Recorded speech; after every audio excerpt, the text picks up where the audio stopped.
water supply, when you take a look at it historically, seems like a tale of two cities. Over the past 100 years, we have experienced heavy rainfall and extreme drought, all affecting the city's water supply. Well, up next, City TV's Nina Sang shows us where we get this precious commodity and what the city is doing to improve the system. Imagine a time when getting water meant having to travel long distances to various springs and wells, loading it up, then carting it back. Luckily for us, it's a lot easier now. But where does that water come from? For the city of Santa Barbara, providing quality potable water to residents is a top priority. To ensure reliability to its water customers, the city taps multiple resources. Gibraltar Reservoir and Cachuma Lake are our two main sources for water.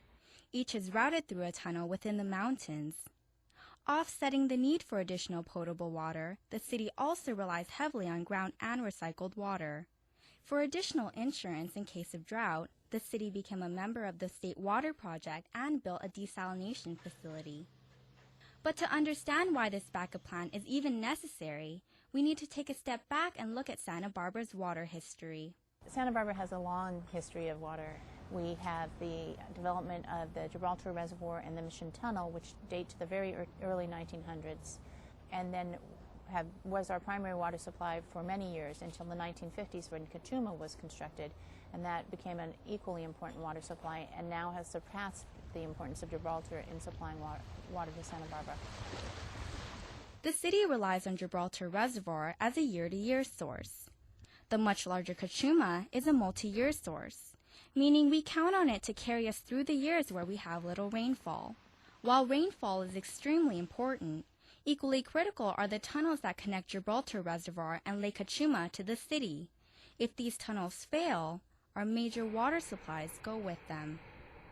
It could collapse, and it has collapsed from time to time, and we've been able to clean it out so far, but depending on the extent of the collapse, it could be an extended outage.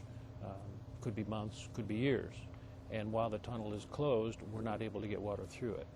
With a history of severe droughts and tunnel collapses, the city has diversified its water portfolio to prevent what could be a catastrophic water outage.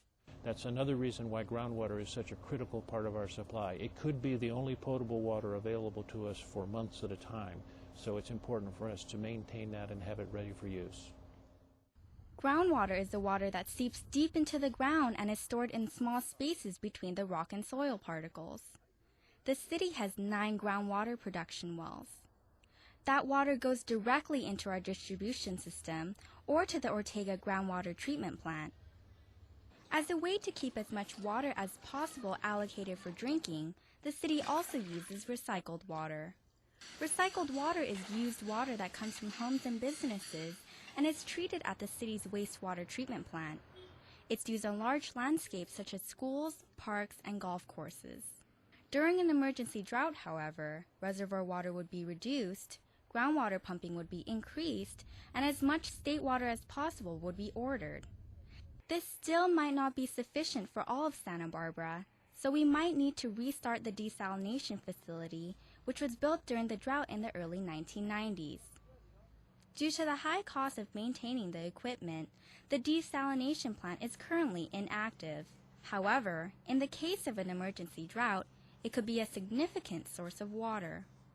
And having the desal plant, which we don't use on a regular basis, really adds that added level of reliability, sort of like an insurance plan, that if we got into a really bad situation, we would still be able to produce water for our citizens.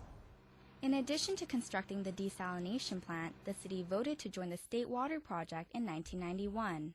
We have a very small allotment of water from that project. The most we can get in any year is 3,000 acre-feet, which is about a fifth of our water supply.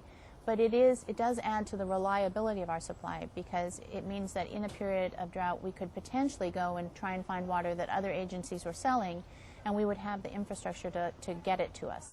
As a conduit for a critical resource, water infrastructure is continually inspected and maintained to make sure that it is dependable and meets all regulations. Maintaining up-to-date and good infrastructure is critical to having a reliable water supply. Otherwise, we'll have pipe bursts around the city, people will be out of water, And it interrupts our roadways. Since most of our pipes are in the roadway, it can interfere with traffic flow. Rain or shine, the city promotes water conservation. Even with multiple water sources and backup plans in case of shortages, the city relies on residents to help conserve water. It also provides them with the necessary tools to do so. Residents should know that their water supply is extremely safe and that it is reliable, but they should also remember how valuable it is. And they should use it sparingly and remember that it's a valuable resource and that we always urge conservation.